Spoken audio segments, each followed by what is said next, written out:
Salut Philippe. Bonjour Philippe. Bonjour Pedro, bonjour Georges. On se rappellera après, je te laisse avec l'excellent Pedro qui va te Là. cuisiner et, et tu vas nous dire comment est-ce que le monde agricole va être sauvé grâce à la rencontre que tu as fait avec notre nouvelle ministre scintillante de l'agriculture. Pas de problème. Alors bonjour Philippe. J'espère que les vaches ont été, on va dire, abondantes en lait aujourd'hui, si on peut dire ça comme ça. Plus puisque, on a décidé de relancer la France par une production d'îles flottantes aphrodisiaques avec Georges et donc le lait est fondamental et il faut qu'on ait du bon lait bio. On a fait beaucoup de sorties de route aujourd'hui, Pedro. Bon, les bio, ça. En tout Écoute, cas, ça permet de faire les îles flottantes. Il faut quand même, tu vois, il faut du lait pour l'île flottante. Le bio n'a pas été la priorité des gouvernements français.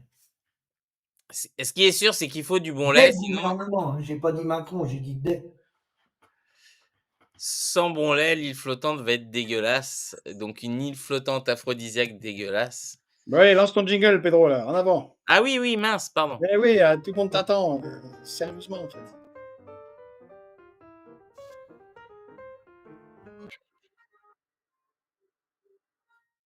Bonjour Philippe.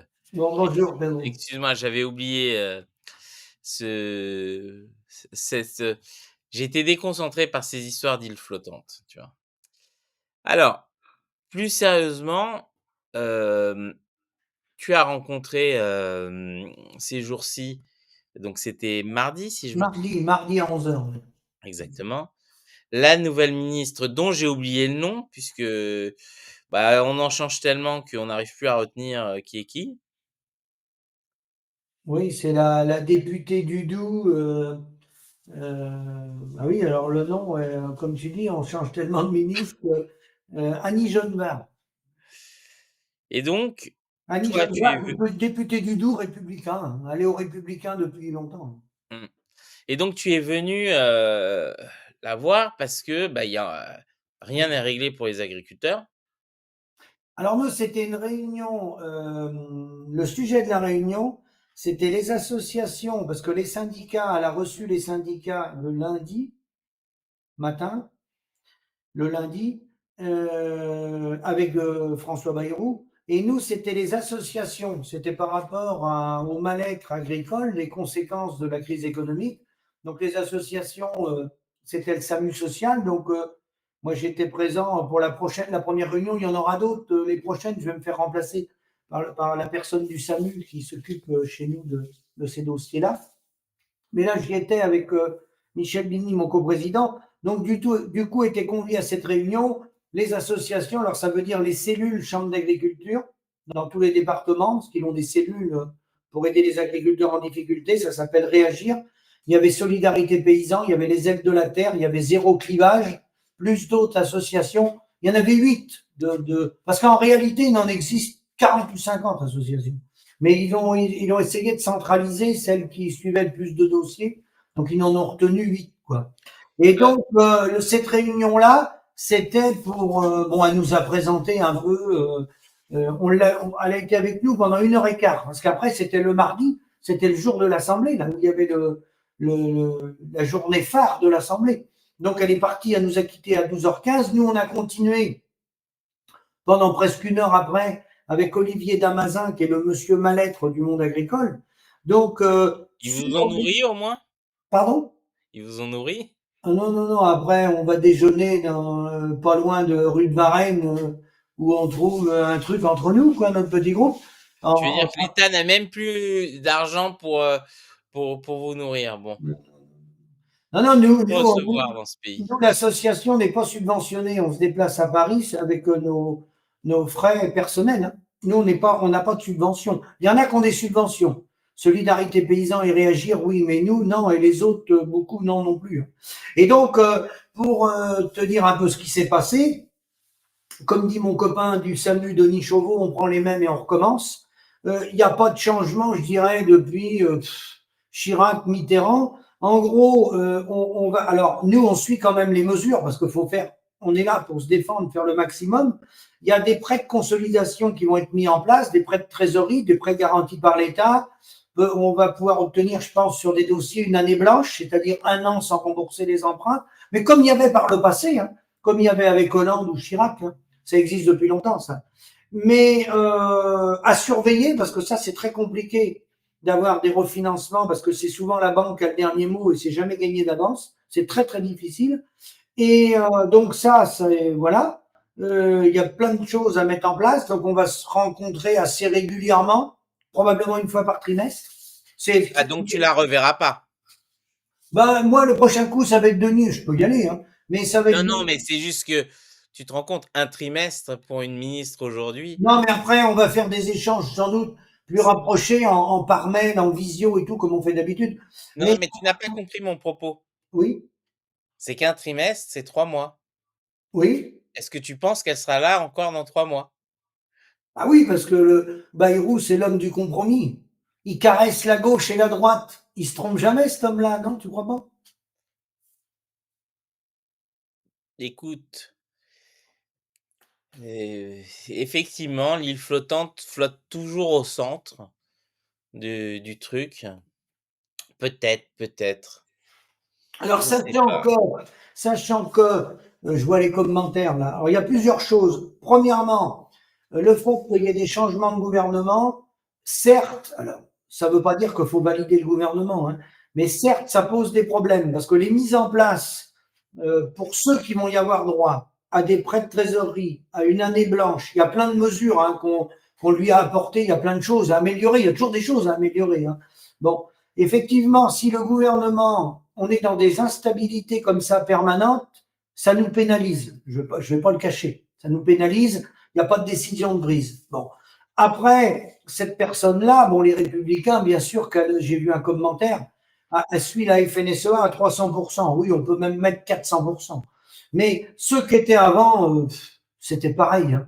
Donc, c'est une grande continuité. Mais c'est sûr que les Républicains, ces notes, les notes qu'elle avait, c'est des notes de la FNSEA. Hein. De toute façon, ça suit les chambres d'agriculture. Nous, ça ne nous empêche pas qu'on a des choses à faire. On peut travailler pour ici ou là essayer de faire partir quelqu'un plutôt à la retraite parce qu'il a un problème de santé et il peut plus travailler dans son exploitation. Enfin, on a un tas de choses à faire qu'on va faire notre travail. Après, sur le fond, elle a pris la parole dès le départ parce que Michel Bini, mon coprésident, on a eu la parole à tour de rôle.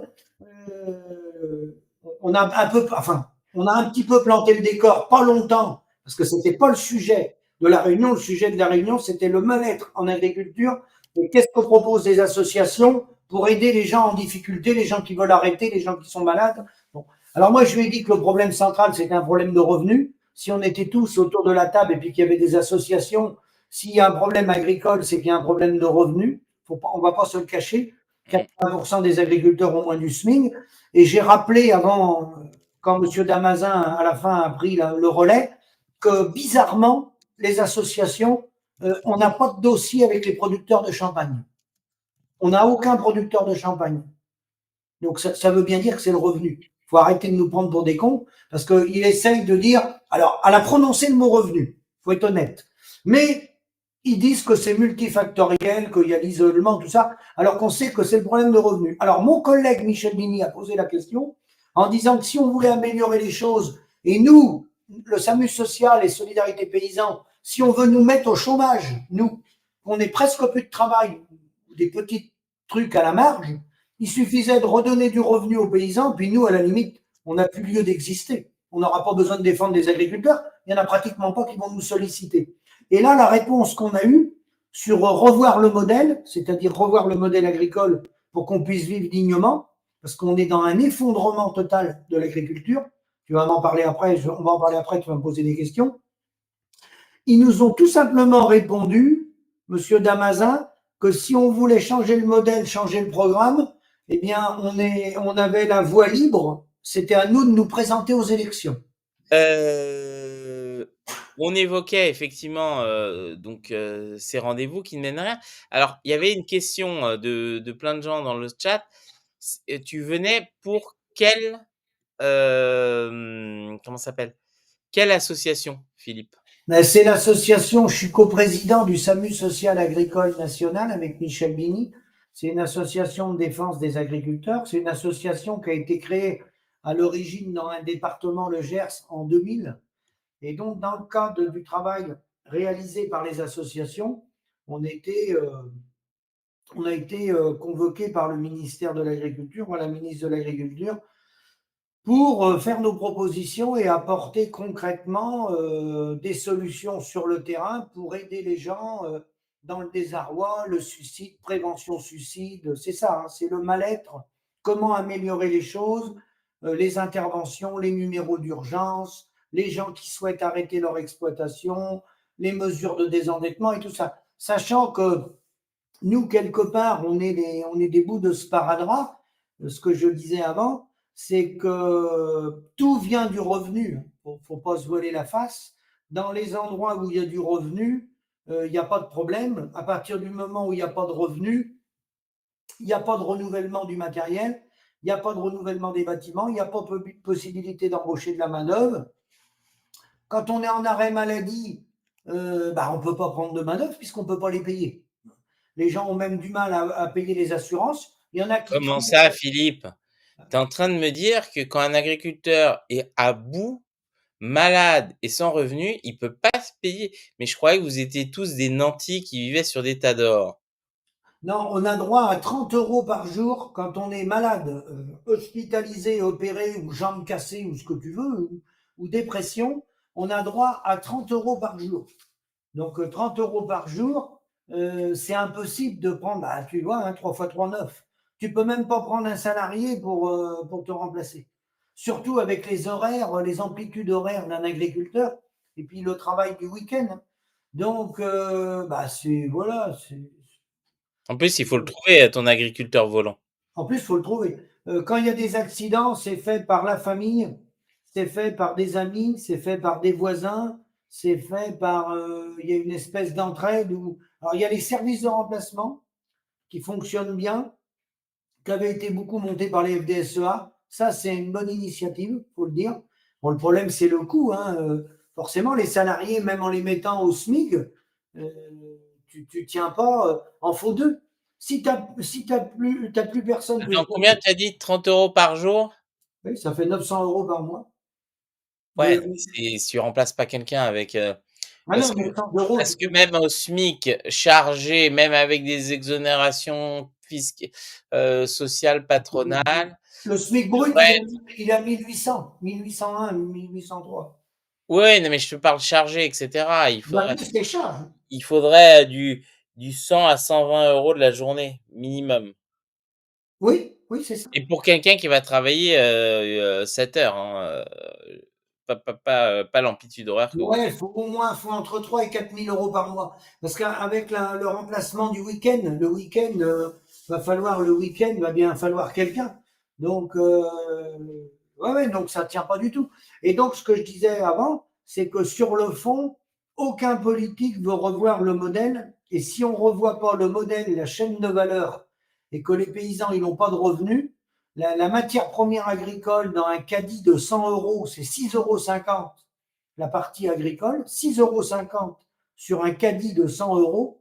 Tant qu'on restera là, on peut parler de tous les sujets, glyphosate, irrigation, les contrôleurs, simplification des démarches administratives. Ça nous en a parlé de ça. C'est toujours bon à prendre hein, de simplifier, mais ça ne va rien changer. L'exploitation n'est pas rentable. Du moment qu'elle n'est pas rentable, tu peux simplifier l'administratif, tu peux même enlever les contrôleurs, même si ça peut te faire plaisir. Mais à la fin de l'année, s'il te manque 30 000 euros, il te manque 30 000 euros, hein, même que tu n'as pas vu de contrôleur. Et ce n'est pas les contrôleurs qui nous empêchent de travailler. Faut arrêter les conneries. C'est très intéressant. Ça, c'est pour détourner le sujet, si tu veux. Tout à fait, mais c'est très intéressant ce que tu dis et je pense que c'est très intéressant pour nos auditeurs. C'est-à-dire que le vrai sujet et le seul sujet même, c'est la rémunération. Mais c'est Tout le reste, c'est des bonbons comme ça qu'on vous jette, des os à ronger pour faire croire que quelque chose bouge. Mais le problème en France, c'est pas les normes, c'est pas les contrôleurs, mais non. c'est la rémunération du paysan. Mais bien Tu sûr. règles le problème de la Si tu un veux, paysan Mmh. L'Allemagne, la Belgique, c'est équivalent à nous hein, en normes. La Hollande, le Danemark, tous ces pays-là, la Suède, c'est supérieur à nous. Il y a même d'autres pays dans le monde où c'est supérieur à nous. Les normes, je pense. Alors le Sud, c'est sûr, l'Italie, le Portugal, l'Espagne, il y en a moins. Au Brésil, il y en a moins, on est d'accord. Mais non, c'est pas ça, c'est le revenu. Si tu n'as pas de revenu, à partir du moment que tu n'as pas de revenu, tu es coincé. Et en fait, ils cherchent à fuir le débat. Et le seul débat qui tient, c'est le revenu, parce qu'un agriculteur, tu vois, quand je vais un peu à Paris, nos conditions de vie elles sont quand même plus agréables que dans les grandes métropoles. On est à la campagne, on est au grand air, on n'est pas dans les embouteillages, on est dans nos exploitations. On travaille certes avec des animaux du vivant ou du maraîchage, mais on a des conditions de travail qui se sont bien améliorées grâce à la mécanisation. On a des tracteurs, on a beaucoup de choses. Le travail est moins physique hein, qu'il y a 50, 60 ans.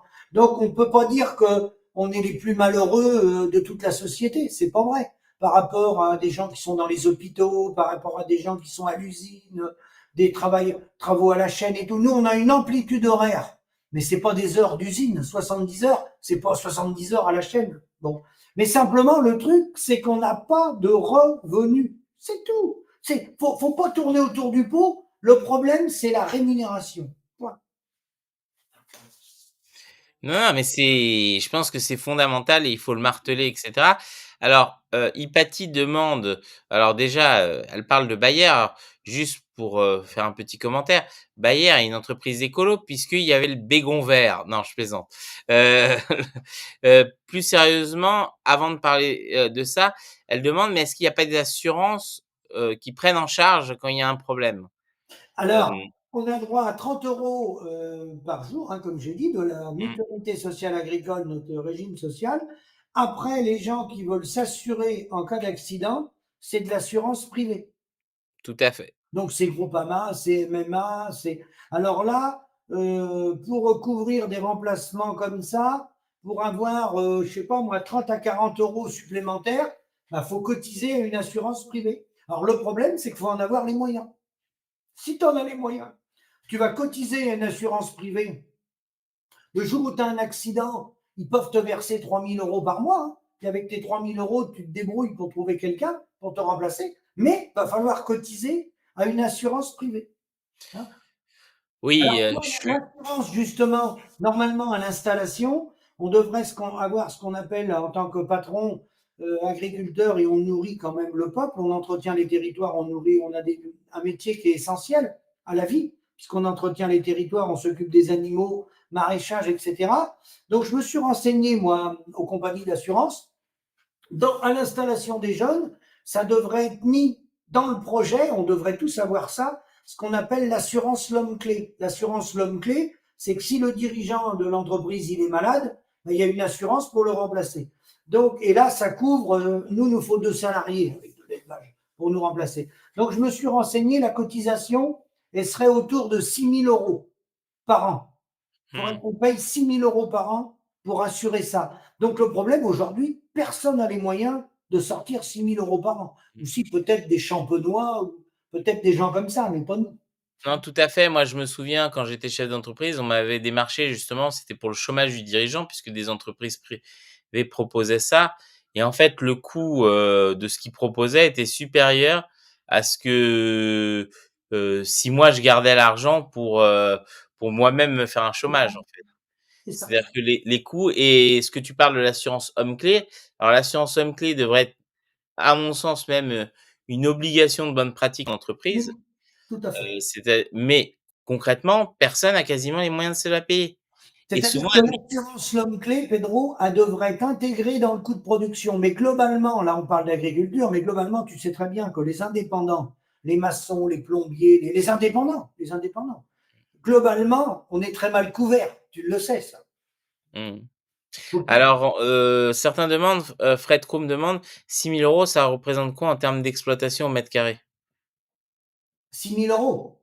Mmh. Mais non, mais 6 000 euros, c'est la cotisation annuelle qu'il faudrait payer pour avoir l'assurance l'homme clé. Alors, 6 000 euros dans un Non, mais chiffre, sur quoi comme type d'exploitation? bah, sur Dis-moi. l'exploitation d'élevage ou maraîchage. Non, mais c'est en termes de taille.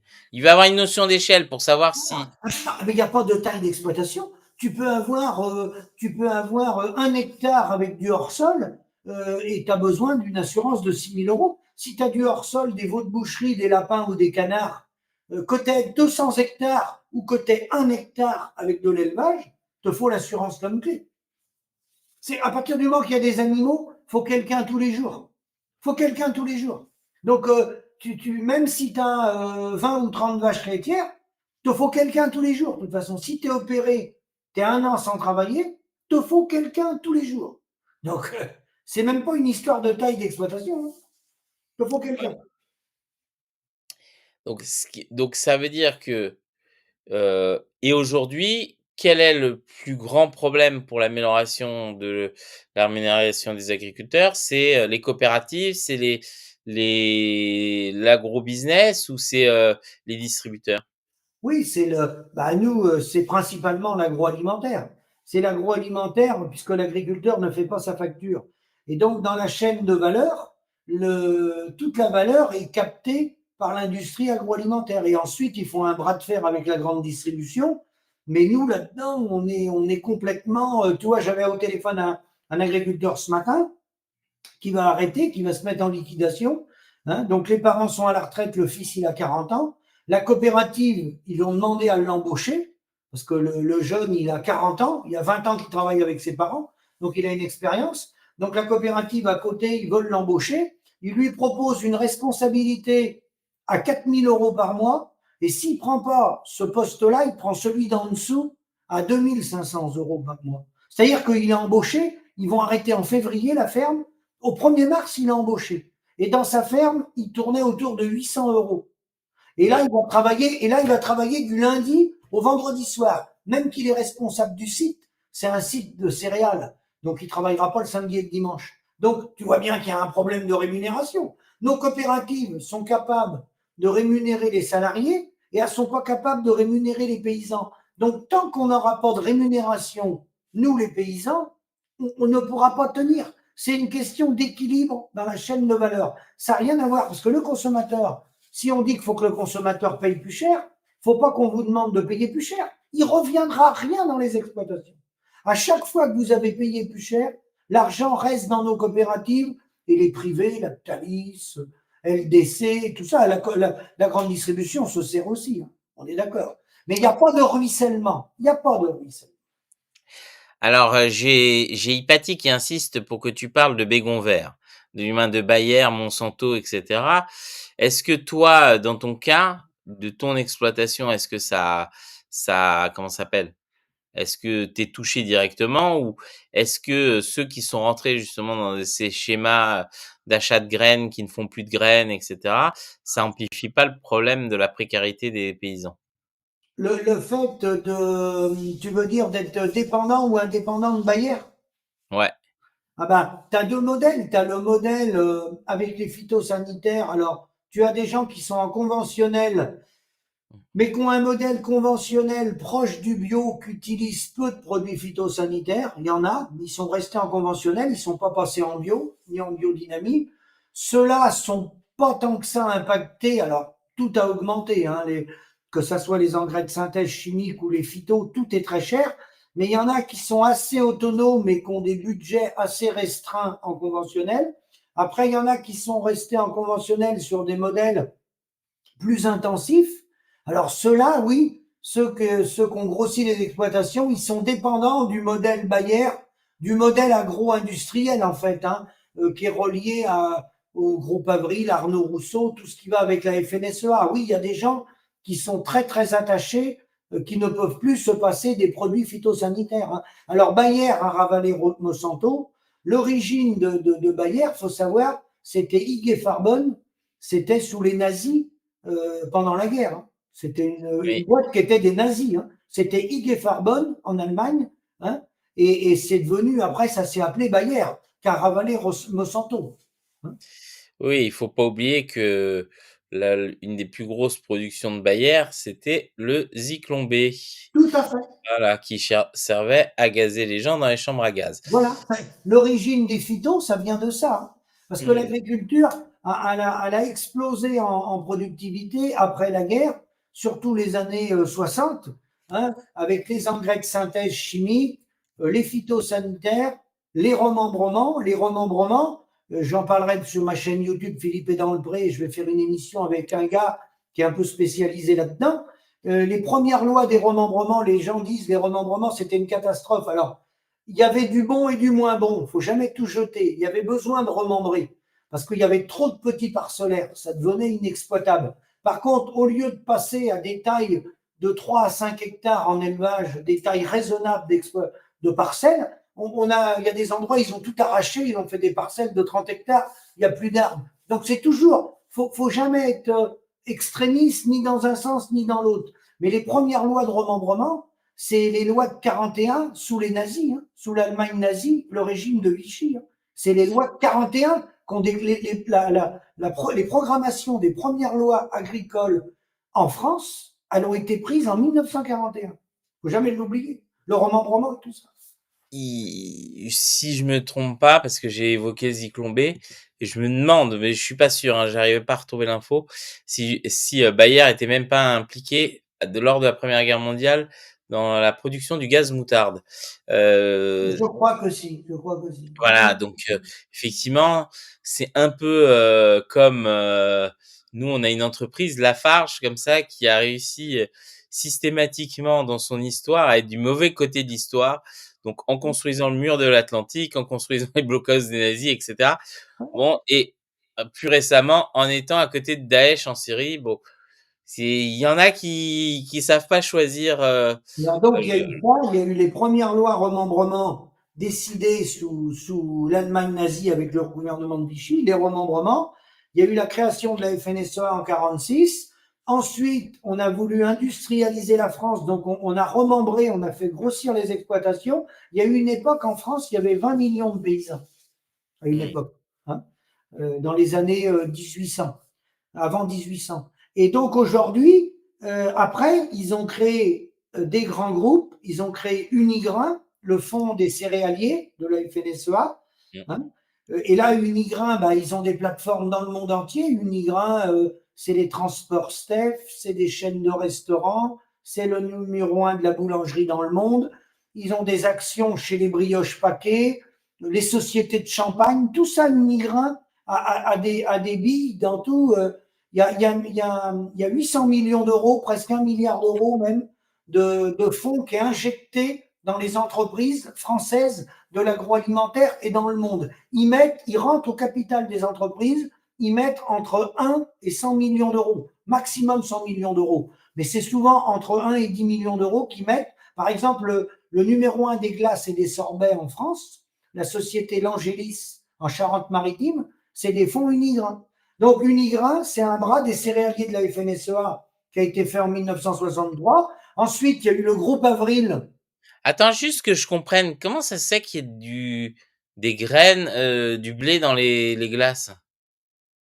Non, c'est pas, il n'y a pas des graines de blé, c'est qu'ils ont mis de l'argent dans ces sociétés-là. Ah, ok, tu me rassures. Si tu veux, Non, mais parce qu'on en découvre tous les jours, donc ça, voilà. il y a des insectes dans la viande hachée maintenant, donc Alors, la bon. FNSEA, à travers ses bras, finance la viande cellulaire, les farines d'insectes et le lait synthétique.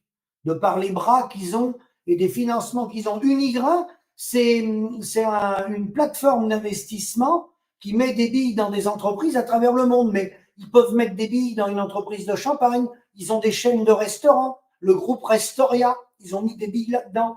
Ils ont mis des billes dans 26 laboratoires en Europe. Tu vois, ça va au-delà de, tu vois ce que je veux dire. Et après, il y a le groupe Avril où est Arnaud Rousseau, les agrocarburants, les huiles, numéro un des aliments du bétail en France. Et c'est le groupe Avril qui a des plateformes où ils fabriquent des aliments au Brésil, en Turquie et partout. Et après, ils l'ont créé en 2000-2001. Ils ont regroupé 200 grosses coopératives, la FNSEA.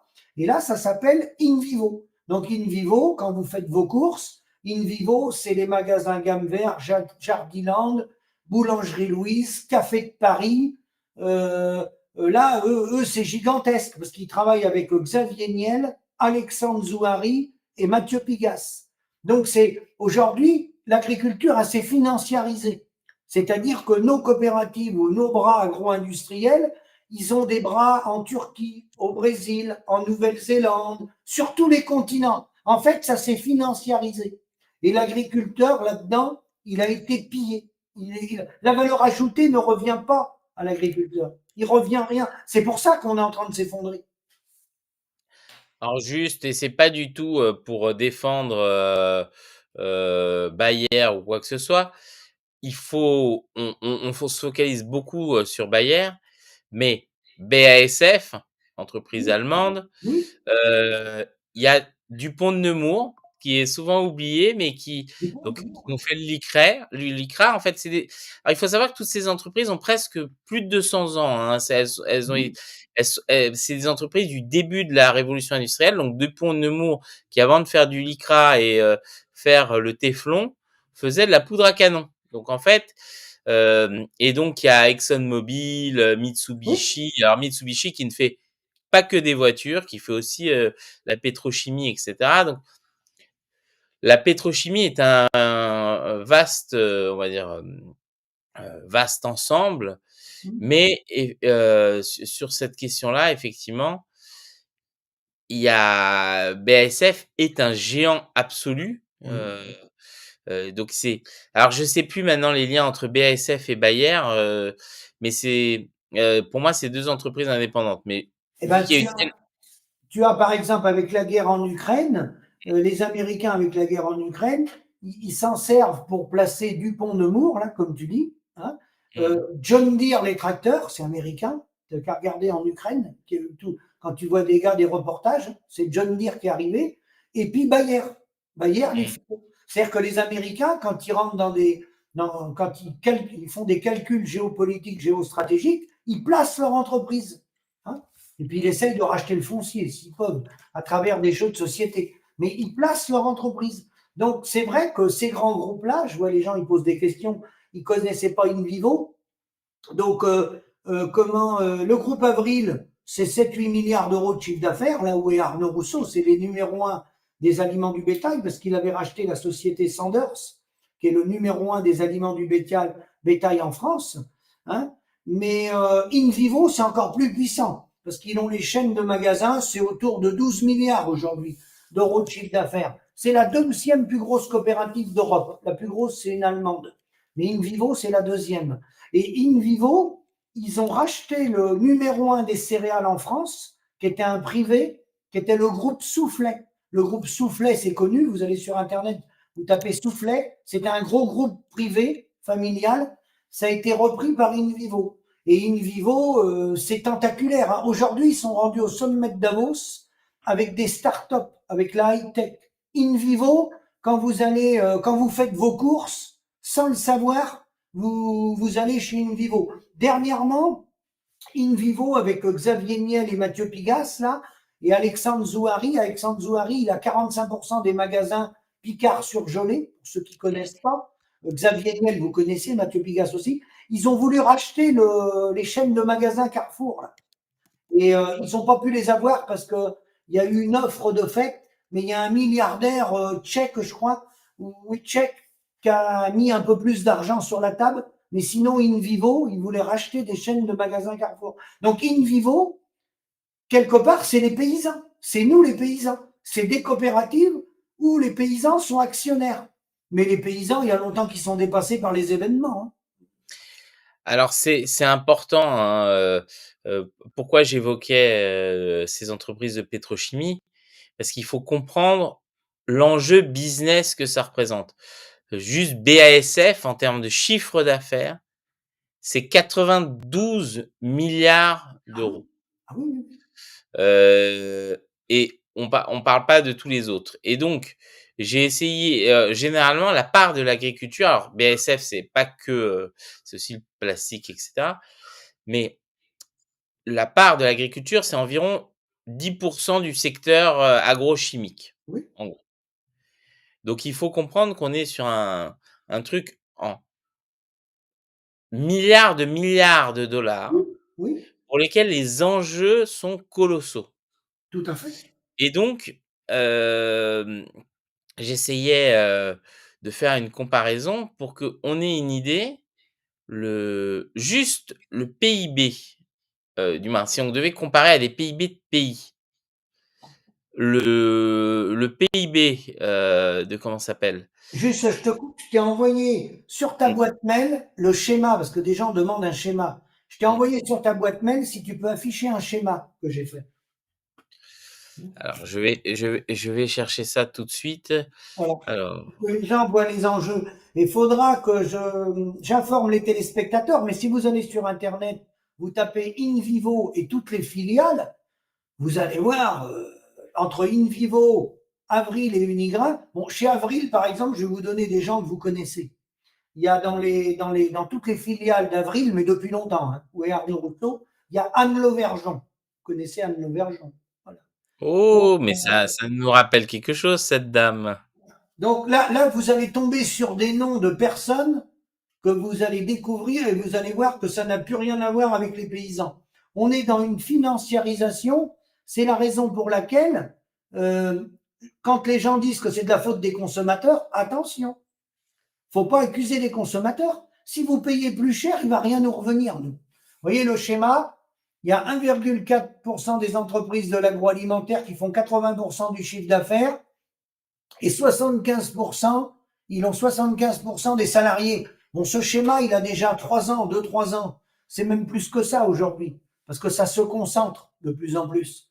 Hein. Et vous avez à gauche les deux principaux acteurs majeurs en lait, Sodial, qui est une coopérative gérée par la FNSEA, le privé Lactalis, et à eux, tous les deux, ils transforment plus de la moitié du litrage en France. Donc, c'est eux qui sonnent le la sur le domaine agricole. Vous avez ensuite à gauche la filière volaille LDC, Lambert, Dodard, Chancerol, les fondateurs. Vous voyez, regardez, ils détiennent toutes les marques, toutes les abattoirs. Vous avez les deux Hollandais en veau, Vendry, Denkavik. Vous voyez qu'en haut, tout est relié à la FNSEA, hein, que j'appelle maintenant la France Nouvelle sans exploitants agricoles. Et vous avez après la Coperle en cochon, pour les cochons. Et vous avez Bigard, parce que Bigard, en viande, il détient plus de 50% des abattoirs de porc, en plus qu'il détient, il détient environ 60-68% des abattoirs de bovins.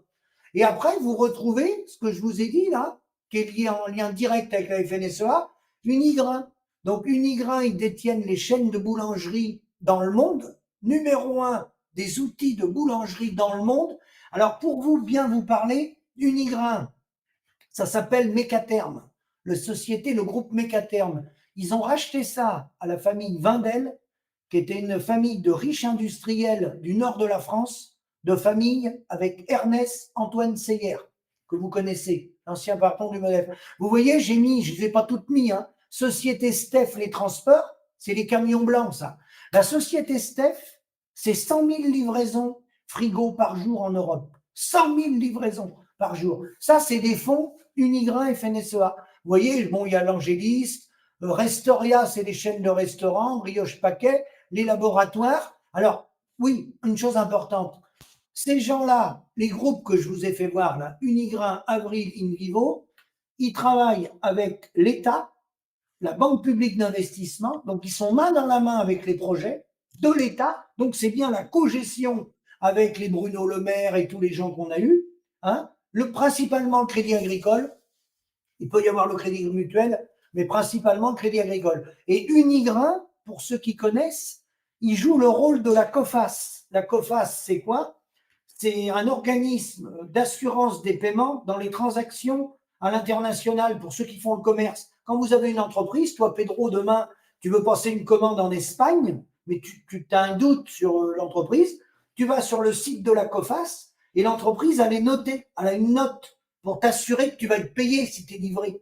Eh bien, Unigrain a été reconnu par le Sénat français jouant le rôle de la COFAS. C'est dire que, si vous voulez, la FNSEA, c'est pas la CGT, la FNSEA. C'est pas Force ouvrière, c'est pas la CFDT. C'est un État dans l'État. C'est un État dans l'État.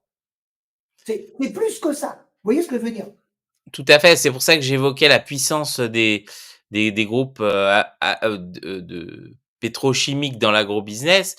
C'est leur chiffre d'affaires est, équivalent au PIB de pas mal d'États Ah oui, et donc il faut voir que c'est c'est normal, du moins c'est normal. Les enjeux sont considérables Considérable, considérable. et Vous donc c'est pour retrouvez ça par qu'il exemple dans n'hésite les chemins, pas, vous, à vous, corrompre, à faire tout ce qu'il veut. vous retrouvez plein de personnalités. Il y en a un que vous connaissez tous, Noël Le Graët, l'ancien président de la Fédération française de football. Bah, il a des parts dans des entreprises de l'agroalimentaire en Bretagne. Si vous voulez, c'est un État dans l'État. L'agroalimentaire dans le monde, c'est plus de 9 000 milliards de dollars. De dollars. Donc, comme tu dis, Pedro, ça représente plus que des petits États. Donc en fait, ce qu'il faudrait concrètement, une des solutions, et je le dis, là, il faut plus que je passe à côté d'un champ ou que j'utilise de bégon avant que ça m'explose à la tête, c'est le démantèlement, de ce, système. Parce qu'on est face à quasiment un monopole effectivement Oui, tout à fait. et clairement, qu'est-ce qu'un petit agriculteur avec sa petite exploitation pourra faire contre ces gens-là? Rien. Il sera juste poussé au suicide ou il aura plus de prêt bancaire. On peut pas gagner. Non. C'est pas David contre Goliath là. Ah ben non. C'est l'orteil de David contre, Mecha Goliath en fait. Voilà. C'est normal en fait. Vous êtes broyé dans une machine dans lequel vous n'êtes qu'une variable d'ajustement et ce que je vais appeler des néo-esclaves, c'est-à-dire vous êtes rémunérés mais en même temps coincés dans une logique puisque vous êtes obligé tout le temps de produire, parce que si vous arrêtez de produire, vous ne gagnez plus de sous, Non. pour un revenu indécent, Autour de 1000 inférieur à euros. On est beaucoup autour de 1000 euros. voilà, pour un revenu indécent, mais pour lequel si vous travaillez pas, vous l'avez pas et en fait, tu ne peux pas sortir de ce système-là. Non. Parce que si tu sors du système, le système te broie. En réalité, quand les gens s'installent, une fois que tu as fait l'investissement, c'est là que tu es piégé. Les études d'installation sont fausses. Parce que tout ça, c'est en lien avec les réseaux, chambres d'agriculture, centres de gestion et tout. Tout est au service de l'agroalimentaire. Donc, une fois que la personne elle a fait l'emprunt, jeune ou moins jeune, hein, nous pareil, on s'est fait avoir. Hein. Eh bien, un coup que tu as fait ton emprunt pour un bâtiment à lapin, à canard ou à vache laitière, ton emprunt est attaché à la banque, hein, comme un couple qui achète une maison. Donc, tu es engagé pour une vingtaine d'années, en gros, hein, plus que ça, parce qu'après, il faut entretenir le bâtiment. Et à partir de là, tu es piégé. Parce que tes lapins, ton lait, tes canards, tes cochons, il faut que ça passe par un abattoir ou une laiterie. Et c'est eux qui détiennent les outils de transformation. Comme ils détiennent les outils de c'est comme si, moi j'ai souvent pris l'image, beaucoup de gens ont une voiture, c'est l'image des centres de contrôle technique demain. Si les centres de contrôle technique, ils appartiennent à un groupe ou à deux groupes, eh ben, tu seras obligé avec ta voiture de passer par ces deux groupes qui auront la main sur tous les centres de contrôle technique. C'est eux qui vont dire, ben voilà, monsieur, les feux, vous changez les feux, le pot d'échappement, tout ça. Et bien sûr, s'ils sont deux, je vous apprends rien, ils vont manger ensemble au restaurant. Ils sont pas idiots quand même. Donc c'est eux qui vont faire leurs tarifs. Et ben nous, c'est ça ce qui nous arrive. On est attaché aux abattoirs et aux laiteries. Non, ce que tu me dis me révolte parce qu'en fait, derrière moi, tu vois, il y a un tableau. Alors, ce tableau, donc, qui a été fait par mon père, qui a passé sa vie à représenter les ouvriers agricoles, en particulier brésiliens. Alors, il faut savoir que le tournesol qu'a dans les mains, cet ouvrier agricole représente au Brésil le symbole du mouvement des sans-terre.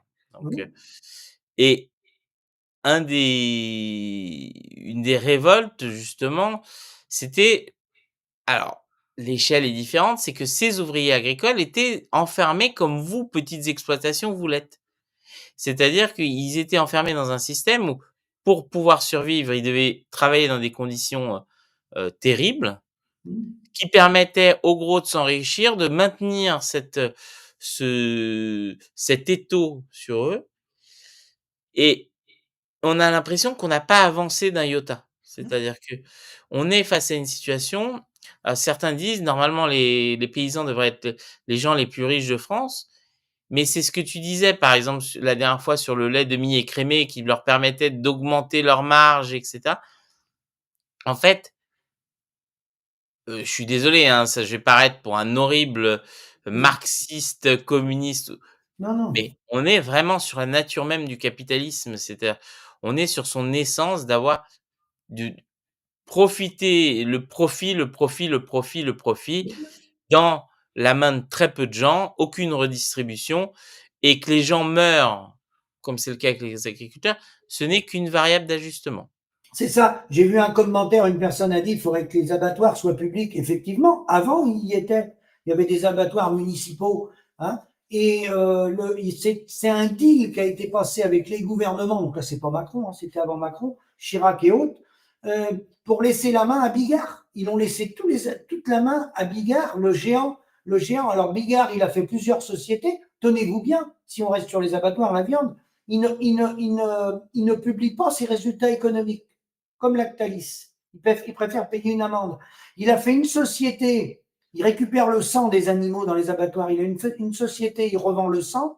Il a une société, il revend les peaux, pardon. Il a une société où il revend la peau des fœtus, quand il y a des petits fœtus qui sont restés dans le ventre des vaches. Donc, il a scindé son entreprise, hein, il cache les résultats, et les paysans, en fait, le prix des animaux, il se fait par lui, parce qu'il faut passer à l'abattoir. Alors, pour contrer ça, il y a une mesure qui est prolongée par le gouvernement, qui va plutôt dans le bon sens, c'est les PAT, les projets alimentaires territoriaux, où on peut revenir localement via les collectivités territoriales, les cantines, les EHPAD, les consommateurs, que l'agriculteur, on fasse travailler les agriculteurs locaux, bio et conventionnels. Simplement, là, j'informe les téléspectateurs, il faut au maximum vous rapprocher des producteurs.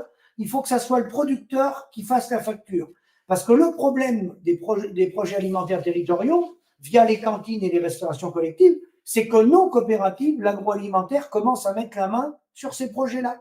Et ils disent, nous, localement, on est présents, nous, coopératives, nous, on va approvisionner la cantine, nous, on va approvisionner l'EHPAD. Si c'est ça, c'est foutu. Parce que la coopérative, c'est elle qui a la main sur la facture. Nous, on ne sera pas rémunérés. Ça fait 50 ans qu'on est pillé.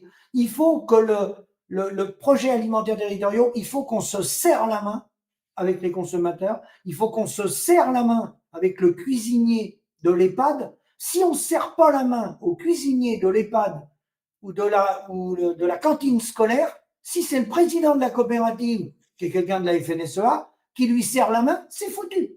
C'est terminé. Nous, on n'aura pas de rémunération. Ça, il faut bien le comprendre.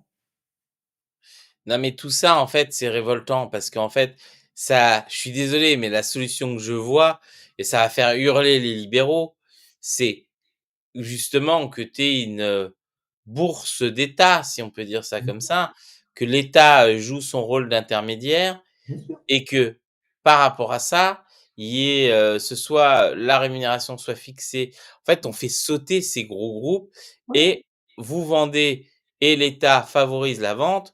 On aura, et ça j'en suis garanti, ça améliorera les processus de production, ça améliorera la qualité de vie des agriculteurs, ça diminuera, les problèmes sur les sols, hein, parce qu'on voit aussi que, une part de la suragriculture de mauvaise qualité est liée à ces groupes-là, hein. C'est pas les petits agriculteurs qui font, je suis désolé, qui font de la merde, hein, c'est surtout les gros. Hem, que je sache, Creutzfeldt-Jacob, ça vient pas des petits agriculteurs. Que, Spanghero, tout ça, tous les scandales, je crois. En fait, si tu veux, il faut encadrer. Il faut un code de la route. Hein, c'est pas un régime communiste. Hein, faut encadrer pour qu'on ait des marges, qu'on ait une valeur. Un agriculteur, un éleveur devrait être entre 3 et 4 000 euros mensuels. Parce qu'avec ça, on va recréer en moyenne 1,5 équivalent temps plein par exploitation. On va créer entre 4 et 600 000 emplois demain matin parce qu'il manque de la main-d'œuvre partout. Donc, ce n'est pas une opération mauvaise. Il faut répartir la chaîne de valeur pour que nous, on ait un revenu. Donc, il faut encadrer. Et l'État le fait bien, puisqu'aujourd'hui, par cet appauvrissement agricole, dans les années, on va dire 70, à partir des années 70, mais surtout 80, quand l'agriculteur a vu qu'il avait du mal à y arriver, l'épouse a été travaillée à l'extérieur. Au départ, les gens vivaient sur la ferme. Après, l'épouse a été travaillée, ou des fois, c'est le mari. Bon. Ensuite, il y a beaucoup de double activité. Moi, j'ai plein de gens qui sont double actifs. Hein. C'est-à-dire, ils ont un boulot à mi-temps ou à plein temps, plus l'exploitation. Alors, pas en vache laitière, mais voilà. Bon. Et après est arrivé les méthaniseurs, le photovoltaïque, l'agrivoltaïsme, les parcs éoliens. Bon. Là, sur ces projets-là, on produit de l'agricole et de l'énergie. Là, il y a bien un tarif réglementé. L'État, comme en Allemagne, c'est en Allemagne que ça a démarré la méthanisation. Quand les gars ils rentrent dans des méthaniseurs, on peut être pour, on peut être contre hein, ces projets-là, mais il y a un engagement hein, de rachat du coût du méthane. Le photovoltaïque, les bâtiments, puisqu'aujourd'hui on n'a même plus les moyens de monter nos bâtiments, c'est des investisseurs qui viennent poser les bâtiments dans nos fermes. Hein, ils récupèrent la dividende, l'électricité pendant une vingtaine d'années et nous on a le bâtiment, donc on met des vaches dessous parce qu'on peut même plus financer nos propres bâtiments. On est obligé de mettre des photovoltaïques dessus. Donc là, le photovoltaïque, il y a bien un contrat avec l'État. Moi, les premiers de mes copains qui en ont fait, le prix de rachat, tiens-toi bien, Pedro, c'est plus ça aujourd'hui, hein, c'était 0,64 centimes. Et le contrat, il a tenu toujours jusqu'au bout. Donc, l'agrivoltaïsme qui va se faire, c'est pareil. Bon, le parc éolien, moi, j'ai une éolienne, elle n'est pas chez moi, je ne suis pas propriétaire, mais j'en ai une sur une de mes parcelles. Eh ben, c'est réévalué chaque année sur le prix de l'inflation.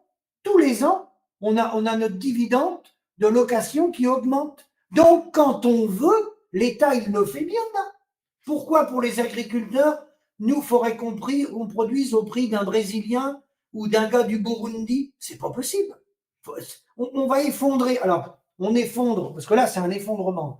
L'agriculture, on parle française, mais Pedro, c'est plus large que ça. C'est toute l'agriculture européenne qui est en train de s'effondrer. Hein. C'est pas propre à la France. Hein. Alors, je vais dire un gros mot. Si Jean-Pierre Leroux est toujours parmi nous, je pense qu'il va faire un AVC.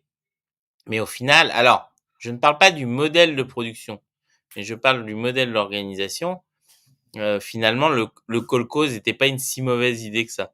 Mais après, je parle en termes de, on fait des collectivités locales, etc. La manière dont ils ont fait avec la mécanisation, etc. C'est autre chose. Mais effectivement, de créer cette obligation et ce lien, etc. Je sais pas. Peut-être qu'il faut repenser justement des méga coopératives locales, mais gérées par les paysans. Oui, avec les citoyens. Il faut que les citoyens s'engagent et qui s'engagent dans ces projets-là. Et là, ils auront des produits locaux, bio, conventionnels, de qualité. Donc, la qualité des aliments, c'est la santé. Et là, on ne laisse pas rentrer les groupes spéculatifs. Parce qu'en fait, ce qui se passe, c'est que l'alimentation, elle n'a pas échappé au reste. Hein. C'est la financiarisation de l'économie. Donc, les gars, ils viennent là pour faire du business. Si bien qu'aujourd'hui, un agriculteur, il tresse 100 vaches ou 120 vaches pour essayer de se prélever 1 000 euros, alors qu'avant, un couple avec 20 vaches laitières, il prélevait 1 000 euros. Donc, ça peut pas aller. C'est pas possible. Non, et justement, et je pense que aussi, mais alors ça aussi, on va me traiter d'horrible, d'infâme, communiste, socialiste, quoi que ce soit, c'est peut-être qu'il faut limiter légalement, tu sais, comme on limite les multipropriétaires d'appartements, bah, qu'on limite ce que un exploitant agricole peut posséder. Et donc, ça fait que tu démantèles de facto. De toute façon, pour une gestion des volumes, il faut un modèle charte de la Havane qui est ni le modèle soviétique, ni le modèle actuel néolibéral. C'est la coopération entre les États. Après, à l'échelon, nous, de la France, des territoires, on a tout ce qu'il faut. Hein. Il faut développer les projets alimentaires territoriaux maximum local. On coche toutes les cases, hein, environnementales et tout. Mais il ne faut pas laisser la facturation à des groupes agro-industriels. La facturation, il faut qu'elle revienne aux paysans. Parce que là, en réalité, les consommateurs, vous allez dans les grandes surfaces, pour la plupart d'entre vous, c'est pas facile hein, de venir dans la ferme. L'idéal, c'est quand vous pouvez venir dans l'exploitation. Ça, c'est l'idéal. Le problème qu'on a, c'est que certains produits, faut qu'ils soient transformés. Une vache, faut qu'elle passe par l'abattoir. Nous, on peut pas vous vendre une vache. On peut pas vous vendre un yaourt. On n'a pas l'outil. Tout le monde l'a pas. Il faut l'outil de transformation. Mais aujourd'hui, chaque contribuable français paye l'équivalent du salaire médian de 1 250 euros que vous payez sur vos impôts, directs et indirects, pour financer ce modèle agricole. Vous payez ça par vos impôts Ça veut dire la PAC, hein, qu'on a, la PAC, vous nous payez notre retraite, vous nous subventionnez les bâtiments. Quand on fait un bâtiment, il y en a 40 à 50% qui est subventionné par l'État. L'État, c'est vous, puisqu'on ne peut plus se payer nos bâtiments. Mais tout cet argent-là qui part de vos impôts, elle rend pas service à l'agriculteur, elle va dans les poches de l'agroalimentaire, du groupe Avril, et puis bon, Édouard Leclerc, tout le monde se sert. Mais principalement, c'est l'industrie agroalimentaire qui pille les paysans. Alors justement, pourquoi j'ai évoqué cette limitation? Il faut savoir que au Brésil, qui est ma deuxième nation, en 2006, ils ont créé une loi sur l'agriculture familiale et justement où ils déterminaient un taille, d'exploitation, avec, des règles quant au côté durable et cetera, qu'il faut un peu de variété pour pas que les gens soient monoculture et cetera. Et ben maintenant, ça fournit 70 de la nourriture, que les gens mangent là-bas et ça fait, c'est les marchés, tout, ça a rechangé en fait le truc. Alors, ça ne représente paradoxalement, ça fournit 70 des aliments, mais ça ne correspond qu'à 40 du PIB agricole brésilien. Oui. Alors que ça représente 84 des des exploitations agricoles du pays parce que il y a toujours l'agrobusiness. Par contre, ils assurent plus de 70 des emplois dans le secteur agricole. Ils servent à préserver la biodiversité. Ça maintient des savoir-faire, et cetera. Et ben, moi, je pense qu'il faut qu'on s'inspire de ça, c'est-à-dire recréer un modèle qui est un modèle capable, on va dire, de protéger les petits agriculteurs avec leur propre système et à la limite, les gros qui font de la merde, on les laisse faire leur truc, mais ils n'ont pas de contrôle sur le reste de l'agriculture et moi je vois, hein, c'est très net quand tu es là-bas. La qualité des aliments, est meilleure. Et parce que voilà, parce qu'il y a pas cette, pression-là, parce que les cycles sont plus courts, parce que les gens fournissent direct les marchés et parce que, mine de rien, ça crée aussi une culture. C'est-à-dire que les gens ne vont pas acheter, leurs, légumes en supermarché, ils vont l'acheter sur le marché. Oui, je voyais dans les commentaires, il y en a un qui a mis le Brésil à lui seul est capable. Effectivement, ils ont un potentiel, ils ont 230 millions d'hectares. Ils peuvent aller jusqu'à 290 millions d'hectares. Mmh. Et il y a d'autres pays comme ça, hein. Il y a la République démocratique du Congo, ils ont 80 millions d'hectares de disponibles. Il y a la Russie, avec le réchauffement, qui a de plus en plus de terres de disponibles. Donc, de toute façon, on ne pourra jamais lutter dans le moins-disant social, puisqu'il y a des gens dans le monde qui travaillent à 1 euro de l'heure, donc c'est pas jouable.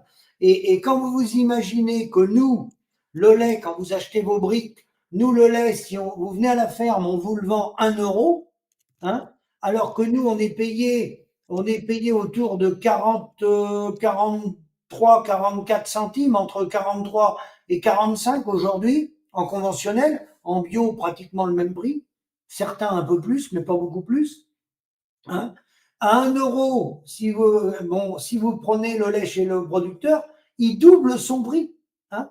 Et eux, avec ça, vous voyez le business qu'ils font, parce que eux, ils l'éclatent en molécules, et le lait, il sert à faire de la peinture, il va même dans les bagnoles, il y a la caséine, une protéine qu'il extrait là-dedans du lait, qui va dans les laboratoires, qui vaut 5000 euros le gramme. Donc, eux, ils font fortune avec ça. Et après, vous avez des petits malins, comme par exemple c'est qui le patron, qui va donner, au lieu de donner 45, il va donner 55, il va donner plus, c'est vrai, sur une petite partie du litrage à quelques producteurs, et puis il envoie ces producteurs-là sur les plateaux télé, et puis il dit, moi je rémunère les producteurs, il oublie de dire que ça concerne peut-être 10 producteurs dans l'entreprise, hein, sur 500, et puis bah, il va faire son business, lui il a gagné sa vie, il a donné 10 centimes de plus, ce qui représente pas grand-chose, hein, à l'échelon national, mais lui, il a monté un business à l'intérieur. Vous voyez, il y a plein de petits malins comme ça qui viennent se glisser sur les plateaux télé.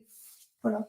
Non, mais ça m'étonne pas. De toute façon, l'agriculture, bien manger, c'est fondamental Ah ben et oui, il faudra qu'on en parle avec Jacques Sapir. Mais le modèle de la charte de la Havane, certains mélangent tout, ils parlent de Castro. Ça n'a rien à voir avec Castro, c'était 47. Donc, c'est un modèle de coopération entre les États qui est ni le modèle soviétique ni le modèle actuel. Et la charte de la Havane, c'est un modèle coopération entre les États avec équilibre de la balance des paiements. Et c'est un modèle qu'on peut mettre en place et qu'on peut démarrer à quelques pays avec qui on va faire des échanges. On peut acheter du pétrole ou du gaz, vendre du blé ou des lapins ou des yaourts, sans partir sur le prix mondial. Parce que si on est sur le prix mondial, la bourse de Chicago, là, c'est le moins-disant social.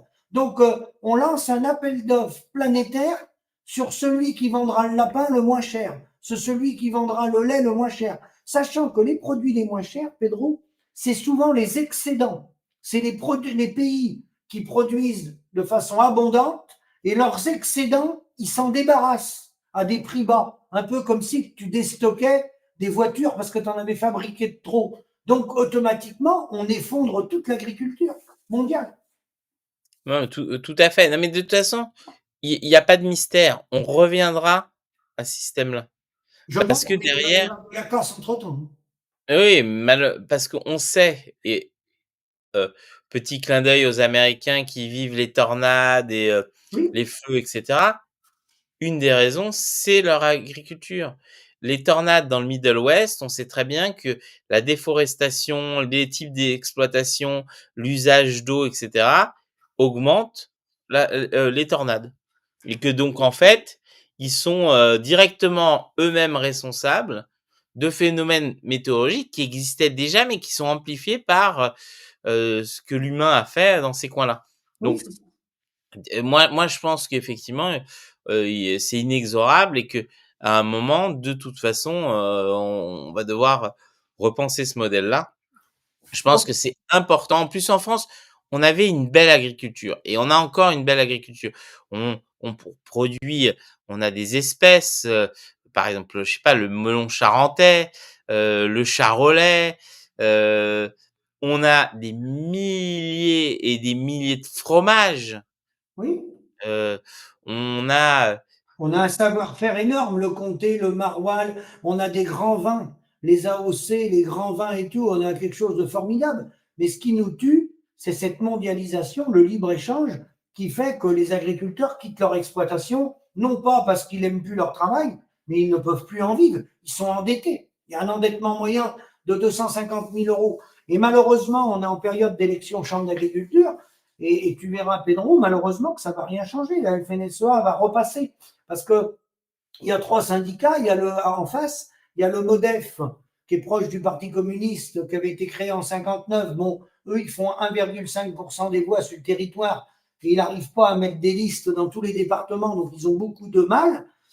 Et puis après, tu as la Confédération paysanne et la coordination rurale. La Confédération paysanne, normalement, les syndicats sont apolitiques, mais ils sont partis un peu dans l'idéologie, ils se sont engagés politiquement soit avec Europe Écologie Les Verts et beaucoup, et Mélenchon. Et de l'autre côté, tu as la coordination rurale qui sont proches du Rassemblement national, de Dupont-Aignan, Philippot, voilà, tous ces courants-là.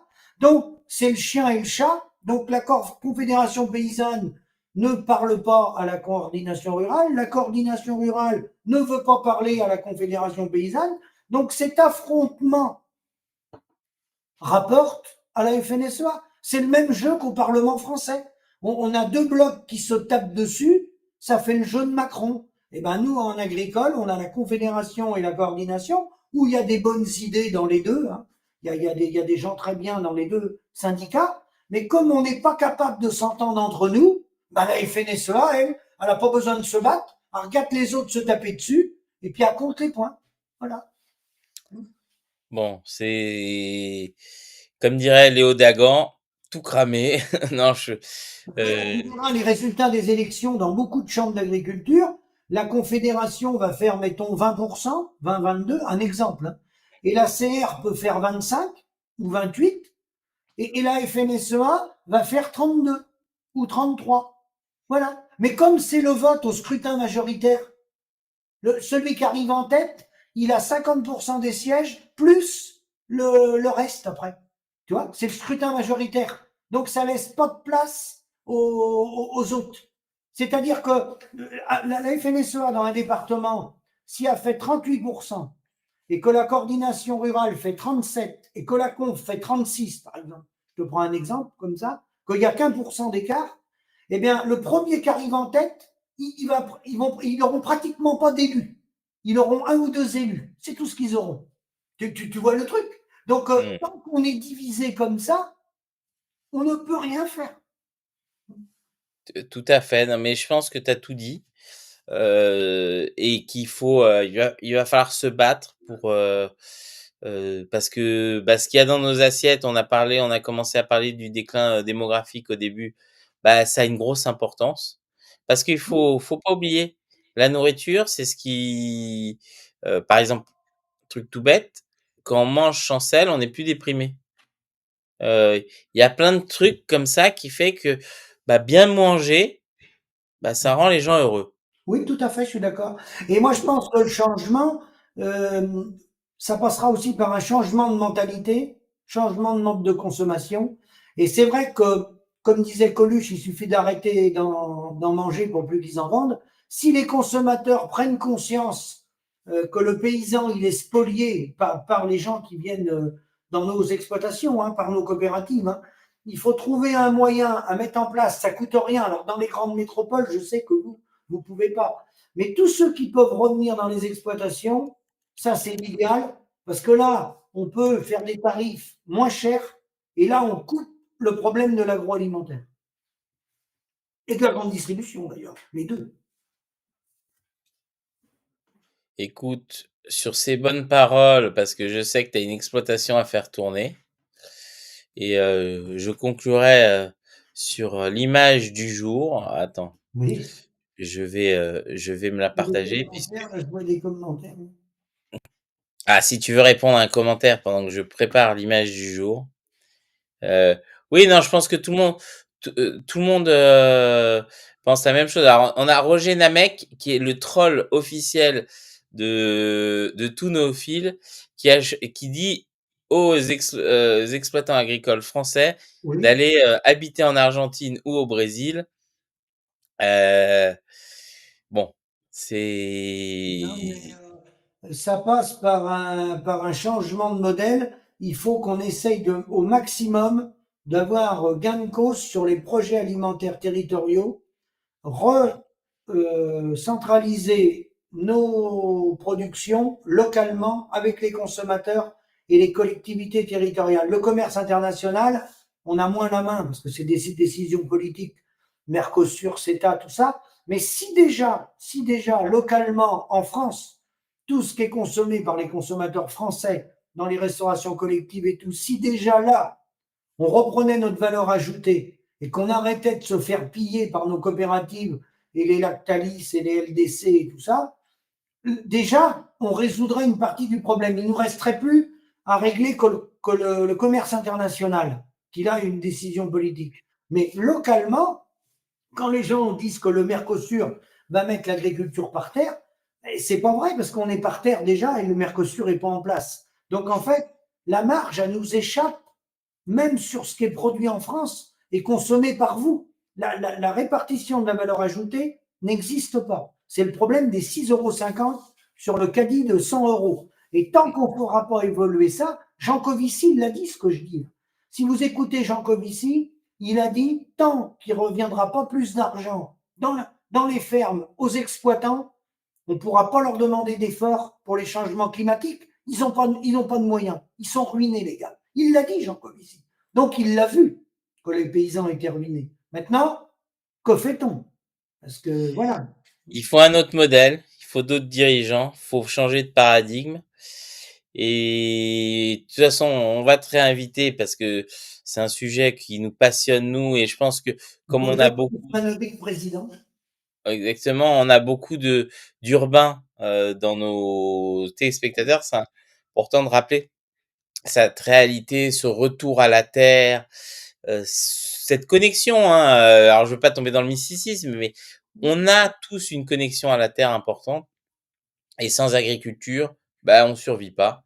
Alors, Et sur ces bonnes paroles, j'aime bien le commentaire. L'alimentation ne devrait même pas avoir à faire de la spéculation. On L'hôpital, est d'accord. la santé des gens et l'alimentation, on ne devrait pas faire de fric là-dessus. On est bien d'accord.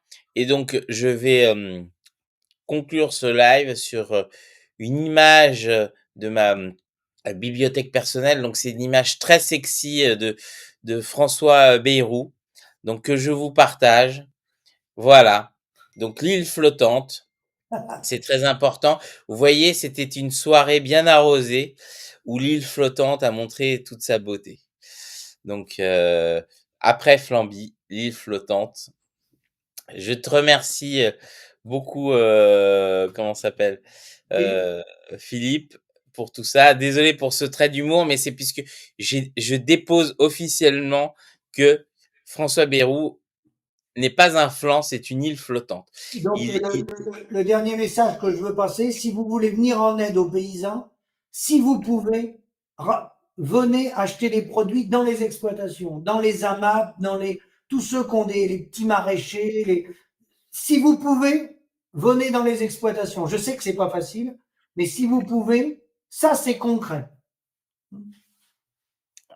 et je suis entièrement d'accord avec toi et il faut, reprivilégier cycle court et pour ceux qui sont dans les associations de parents d'élèves, Oui, demander dès qu'il y a des changements dans les commissions de menu, demander: «Non, on veut de l'agriculture locale, on veut» il faut pas oublier, hem, ça. On a et que vous êtes en entreprise, vous avez un restaurant d'entreprise, ben, mettez-vous ensemble et dites: «Non, Sodexo, on veut que vous achetiez sur du paysan local et pas importé de je ne sais pas où» et demandez à voir d'où viennent les aliments et ainsi de suite et que vous soyez dans les ministères, partout.